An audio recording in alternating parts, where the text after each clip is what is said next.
Hello दोस्तों, नमस्ते, प्रणाम। कैसे हैं आप लोग? उम्मीद करती हूँ आप लोग बहुत ही अच्छे होंगे और मैं भी बहुत ही अच्छी हूँ। दोस्तों, आज मैं आप लोगों को शिव लीला सुनाने वाली हूँ, तो आप लोग पूरा वीडियो देखिएगा अंत तक और अच्छा लगे तो प्लीज़ लाइक सब्सक्राइब ज़रूर कर दीजिएगा। एक गांव में एक ब्राह्मण रहता था। उसके साथ उसकी पत्नी और उनका कोई संतान नहीं था। वो शिव जी का बहुत बड़े भक्त थे। शिव जी का पूजा करते थे, शिव जी को बहुत ही मानते थे, बहुत पूजा करते थे। और फिर भी शिव जी उनको कोई संतान नहीं दिए। काफ़ी दिन बीत गया, पंडित जी को साल बीत गया, 2 साल बीत गया, 10 साल बीत गया, यहाँ तक कि 30 साल बीत गया, 40 साल बीत गया, 50 साल बीत गया, तो उसको कोई भी लड़का नहीं हुआ। और एक दिन ऐसे होते होते ही पंडित जी ख़त्म हो गए। पंडित जी के मरने के बाद में पंडिताइन बहुत रोने लग गई, बहुत ज़्यादा रोने लग गई और गई जहाँ पे गंगा स्नान होता है वहाँ पे स्नान भी कर रही थी और रोने लग गई। और गाना है, गाना के माध्यम भी है कुछ दोस्तों, तो आप लोग ज़रूर सुनिएगा। अच्छा लगे तो प्लीज़ लाइक सब्सक्राइब ज़रूर कर दीजिएगा। तो वहाँ पे गाना है, मैं गाना सुना देती हूँ। लेने चली शिव शिव लकावा है, यहाँ कोई न हमार, नए हमर स्वामी नए बेटवा हो, कैसे जिंदगी काटे हमार, लेने चलू शिव शिव लकावा है, यहाँ कोई न हमार। तो पार्वती मैया वहीं पे भोलेनाथ के साथ में ही बैठी थी, तो उनका दिल पिघल गया। उन्होंने बोला, भोला जी आपने उनके साथ में अच्छा नहीं किया। इतना दिन से आपका आराध्य थी वो, इतना पूजा किया है आपकी, जो मैंने भी देखा है। इनकी इतनी भक्ति किया है उन्होंने, दोनों मियाँ बीवी ने। उसके बदले आपने उनके साथ क्या न्याय किया है महादेव? आपको आज उनको एक पुत्र दान में देना ही पड़ेगा महादेव, नहीं तो मेरे को गुस्सा आ जाएंगी। मैं नहीं रह सकती फिर आपके साथ, हमें बहुत गुस्सा आएंगी शिव जी, मैं आपसे नाराज़ हो जाऊंगी। वो विलाप करने लग गई पार्वती मैया कि मतलब आज आपको पंडिताइन को कुछ देना ही पड़ेगा महादेव, जिससे वो खुश रह सके, नहीं तो मैं आपसे बहुत नाराज़ हो जाऊंगी। आज आपको कुछ न कुछ देना ही पड़ेगा। पार्वती मैया की ये भावना सुनकर शिव जी बहुत ही ज़्यादा प्रभावित हो गए उन पे। उन्होंने बोला कि ठीक है, जब तुम इतना कह रही हो पार्वती, तो आज मैं ज़रूर उनके साथ में उनको या तो कोई बच्चा दे दूँगा या फिर कुछ और ऐसा कि मतलब वो खुश रहे, बुढ़िया खुश रहे पंडिताइन। तो पार्वती मैया खुश हो गई, बोली कि ठीक है आप जाइएगा। रात में जब रात हो गई तो स्वप्न में आया महादेव जी और उनको पंडिताइन को बोले कि मैं आज एक पुत्र देने वाला हूँ आपको। तो वो तो घबरा गई, सोची कि मैं कैसे रहूँगी, हमें कोई चीनी नहीं देगा। तो वो तो घबरा गई पंडिताइन। तो फिर बोले कि ऐसे नहीं, आपको कोई भी कुछ नहीं कहेगा, आपको कोई कुछ नहीं कहेगा, आपके हाथ से निकलेगा आपका लड़का। तो वो मान गई, बोली ठीक है गुरुजी, जिससे मैं खुश रहूँगी, मेरे को एक पुत्र ज़रूर दे दीजिए। तो उनके हाथ में शिव गुरु जैसे ही ये बात बोले तो गुलठा निकल गया छोटा सा। तो वो समझ गई कि मेरे को मतलब शिव गुरु जी पुत्र दिए हैं। शिव जी फिर वहाँ से चले जाते हैं, पार्वती के पास ही कैलाश लोग चले जाते हैं। तो वहाँ पे फिर क्या होता है कि उनके ना उल्टा इतना छोटा रहता है, वो धीरे धीरे धीरे धीरे बढ़ने लगता है। महीना होता है, 2 महीना होता है, 4 महीना होता है, 6 महीना हो जाता है, 7 महीना हो जाता है, 8वां भी हो जाता है, 9वां भी हो जाता है। 9वां जब पूरा होता है ना, पूरा जिस दिन होता है तो उस दिन उसको ना खुजली होने लगता है, थोड़ा थोड़ा दर्द होने लगता है हाथों में। तो वो पिन से ना थोड़ा सा जगा देती हैं, वहाँ से एक मेढक निकल जाता है। मेढक निकलता है तो वो डर जाती हैं कि ऐसा कैसे हो गया, ये मेढक कैसे निकल गया। तो फिर शिव जी उनको तो बोले रहते हैं कि आपका कोई पुत्र होगा। तो वो समझ लेती हैं कि यही हमारा शायद पुत्र है, यही हमारा भाग्य है। तो फिर वो उठा लेती हैं उसको, आंचल में उठा के और रख लेती हैं मेढक को रख लेती हैं। फिर उसका छठी होता है, 6 दिन के बाद छठी करते हैं। छठी करने के बाद में फिर वो अपने उसी बेटा के साथ में खेलती हैं कूदती हैं, उसको ही खिलाना पिलाना, उसको दूध देना, और उसी के साथ हमेशा रहती हैं, खुश रहती हैं। फिर शिव चर्चा में जाती हैं तो सभी लोग कहते हैं कि कैसा बेटा है इसका, मेढक झूठ मूठ का मेढक को पाल लिए हैं, आप कह रही हैं कि हमारा बेटा है।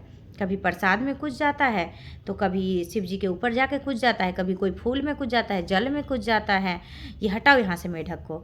तो वो रोने लगती हैं, कहती हैं कि मतलब शिव जी हमें दिए हैं हमारा जीवन में और है ही कौन। तो फिर उन पे दया आ जाता है, जितने शिव गुरु सखी लोग होती हैं उनको दया आ जाता है, बोलती है चलो ठीक है रहने दीजिए, कोई बात नहीं। और यही सब उनका जो भाव विचार होता है पंडिताइन का, कि मतलब खाली शिव गुरु में लगे रहना या शिव गुरु का ही पूजा करना, ये सब चीज़ देख के ना उसके मायके से भी सभी लोग रिश्ता तोड़ लेते हैं उनसे, अपनी बहन से। उनका भाई सब रहता है वो सब भी कह देते हैं कि हटाओ तुम मत आना, बूढ़ में जाके इसको मेढक बेटा कैसे हो गया, झूठे मूठे का कहती रहती है, बेटा है बेटा है, नहीं आएगी हमारे घर। तो कोई भी नहीं इनको पूछते हैं, तो रहती हैं अपने बेटा के साथ ही खुश रहती हैं। शिव चर्चा वगैरह करती हैं, वहाँ पे करने के लिए जाती हैं, तो वो बेटा को भी लेके तो वहाँ पे भी सभी ताना मारते रहते हैं। एक दिन अचानक उनके मायके से फ़ोन आता है कि आ जाओ तुम्हारे भतीजे का शादी है। उनका भाई का फ़ोन आता है पंडिताइन का कि तुम्हारे भाई का शादी है। अब शिव जी का लीला रहता है, शिव जी ही सारा कुछ करता है, उनके मन में विचार दिया होगा उसके भाई लोगों का मन में। तो वो फिर वहाँ से आ जाती हैं शिव चर्चा से आती हैं घर को, घर में फटाफट तैयार हुआ, और वो उनका भाई फ़ोन करके फिर दोबारा कहता है कि तुम अपने मेढक बेटा को मत लाना, मेढक बेटा को यहाँ पे नाम हंसवाने के लिए मत आना, अच्छे से आओ, आना है तो और अच्छे से रहना, 2 दिन के लिए ही बुला रहा हूँ मैं, ज़्यादा दिन के लिए नहीं बुला रहा हूँ, जो सब कुछ तैयार करके बेटा को लेके आएंगी, बेटा को कुछ दे दो 2 दिन के लिए और वो खाएगा पिएगा, तुम आ जाओ। तो ऐसे करके उसका भाई डांट फटकार के बोल देता है, तो वो रोने लगती हैं। फिर उन्होंने अपना बेटा को एक टोकरी में बंद करके और चली जाती हैं। तो मायके जैसे पहुंचती हैं तो वो मेढक भी गाड़ी में से निकल जाता है, तो देखता है सब, वो भी देखती हैं, तो वो तो खुश हो जाती हैं कि मेरा बेटा आ गया। लेकिन और भी लोग देखते हैं तो कहते हैं कि तुम्हारा इतना कहने के बाद भी तुम अपने बेटा लेके आ गए। तो वो कह रही है कि मैंने नहीं लाया, ये खुद ही आ गया है, बैठ गया होगा कहीं गाड़ी में। छोटा सा मेढक कहाँ बैठ जाएगा, किसी को पता चलेगा, इंसान थोड़ी न था, तो मेढक था तो कहीं बैठ जाएगा। और बैठने के बाद में फिर वो भी ननिहाल पहुंच गया। वहाँ पे गया तो चुमाउन हो रहा था।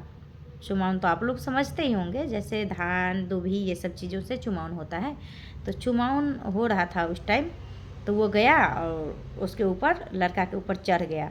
अब उसको भी चुमाउन होने लग गया, वो बार बार हटा दे रहा था, बार बार उसके ऊपर चढ़ रहा था, कभी यहाँ चढ़ गया, कभी यहाँ चढ़ गया, कभी पैर पे चढ़ गया, तो वो भी चुम गया, उसके साथ साथ चुमाउन हो गया। तो सभी लोग कहने लग गए कि ये तो मेढक का भी चुमाउन हो गया जी, मेढक भी चढ़ गया तो उसका भी चुमाउन हो गया। तो वो लड़का गुस्सा हो गया कि मतलब बुआ तुम्हें मना किया था, अब देखो तुम्हारे बेटा का भी चुमाउन हो गया हमारे साथ साथ, तो ऐसा नहीं होना चाहिए, तुम चले जाओ। तो वो कहने लग गई कि अब भाई इतने दिन पे आया हूँ और तुम्हारा शादी भी है, तो मैं 2 दिन के बाद चली जाऊँगी, जब तक मैं आंचल से बांध के अपने बेटा को रख लेती हूँ।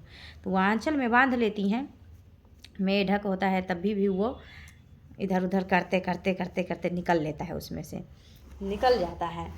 और फिर क्या होता है कि जिस दिन कुआं पूजन होता है उस दिन भी वो जैसे तैसे नहा लेता है उसमें, जैसे नहाते हैं ना वहाँ पे मिट्टी का कुछ करते हैं पूजा उजा, तो वो भी उस पे चढ़ के हो जाता है उसका भी।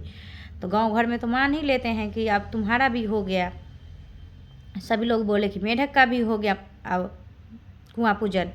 फिर इसके बाद में क्या हुआ कि जिस दिन शादी हुआ उस दिन उसको घर में सभी लोग बंद कर दिया कि आज शादी में जाएगा ये बेंगवा, फिर कुछ ना कुछ करेगा। तो वहाँ पे मेढक को क्या करता है कि बंद कर देता है गेट में ले जाके घर में बंद कर देता है, ऊपर से टोकरी उकरी में ढक के छोड़ देता है उसको। सभी लोग चले जाते हैं बारात, जब बारात सब कुछ हो जाता है उसके यहाँ घर में, सब चीज़ होता है, सब विधि हो जाता है, सब विधि हो जाता है, जयमाल भी हो जाता है, बाकी जितना रस्म है सब हो जाता है। अब सिंदूर दान का बारी आया, सिंदूरदान का बारी में जैसे पिटाला खोलता है वैसे ही वो मेढक उसमें जाके कूद गया और दोनों तरफ उलट पुलट के वो लड़की की सर पे जाके बैठ गया। अब सर पे बैठते ही सिंदूर लग गया। सिंदूर लगते ही वो लड़का कहने लग गया कि मैं तो नहीं कर रहा इस लड़की से शादी, जिसने किया है वही ले जाए, मैं नहीं कर सकता अब इसके साथ शादी। मेढक ने किया है तो मेढक ले जाए, हमारी बुआ ले जाए, ये बहू उसी का है। तो फिर क्या होता है कि वो लेके फिर मेढक के साथ ही कर देता है, मेढक को लेके आ जाता है घर पे। घर पे आने के बाद में सभी लोग, गांव का लोग सब जमा हो जाता है कि मेढक शादी करके आ गया, शादी करके आ गया है। फिर मेढक का शादी अच्छे से सब कुछ हो जाता है। वहाँ पे जितना घर पे जाके जो विधि होता है लोगों का शादी विवाह में, वो सब भी होता है मेढक के साथ। और सब कुछ करके फिर इसके बाद में रात हो जाता है काफ़ी। तो रात में फिर वो इंसान के रूप में हो जाता है और सब कुछ अपना घरवाली के साथ जैसे रहना है, आम इंसान रहते हैं ऐसे ही रहते हैं। फिर धीरे धीरे उनका बहू जो है पंडिताइन का प्रेग्नेंट हो जाती है। तो गांव में अफवाहें उठ जाती हैं कि ये मेढक की पत्नी गर्भवती कैसे हो गई, गर्भवती कैसे हो गई। तो उसकी सास ने भी सोचा कि मतलब कुछ ऐसे वैसे तो नहीं। तो उन्होंने अपने बहू से पूछा कि ऐसा क्या है, मैंने जीवन में कभी कोई पाप नहीं किया है, हमेशा शिव जी का पूजा किया है, और ये क्या है बहू। तो बहू से पूछते हैं तो बहू कहती हैं कि मम्मी आप रात में आना, जब रात हो जाए ज़्यादा तो आना, तो आप सब अपने आँखों से देख लेंगी। तो वो अ, ऐसे ही करती हैं पंडितायन। जब काफ़ी रात हो जाता है और वो लड़का जैसे ही घर में जाता है, मेढक का छाला ना उतर जाता है, वो इंसान रूप में आ जाता है। मेढक का छाला वहीं छोड़ के घर में और बेड पे चढ़ जाता है। जैसे ही जाता है तो पंडिताइन क्या करती हैं, वो उठा के मेढक का छाला जो रहता है और आग में ले जाके डाल देती हैं। तब से वो फिर इंसान रूप में ही आ जाता है, इंसान ही बन जाता है, वो मेढक इंसान हो जाता है। और वो जो छोड़ा हुआ छाला मेढक का रहता है वो आग में पंडिताइन डाल देती हैं। तब से उनका बेटा हो जाता है, बहू हो जाता है। पंडिताइन अपने घर में सुखी सुखी रहने लगते हैं। यदि आप लोगों को शिव चर्चा अच्छा लगा हो तो प्लीज़ मेरे चैनल को लाइक सब्सक्राइब ज़रूर कर दीजिएगा। बम बम भोले, बम बम भोले। शिव गुरु की जय हो, जय हो। महिमा अपरंपार हो, शिव गुरु का जय हो।